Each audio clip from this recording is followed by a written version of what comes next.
Dne 25. listopadu 2020 se v horní části Václavského náměstí v Praze krátce po 12. hodině sešli zastánci okamžitého zrušení veškerých vládních nařízení v souvislosti s takzvanou koronavirovou epidemií. Následně se pod vedením aktivisty Jiřího Černohorského vydal dav několika stovek lidí pochodem před budovu Ministerstva zdravotnictví na Palackého náměstí.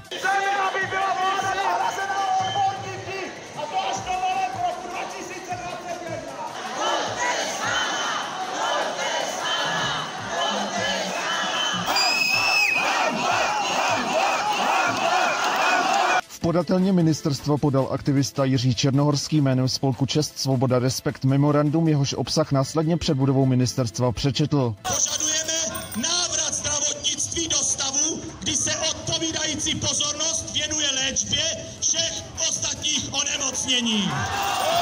S dalšími projevy vystoupili aktivisté Lenka Tarabová, Pavel Krejčí a další. Protest byl zakončen zpěvem národní hymny. Země česká, domov můj, země česká, domov můj.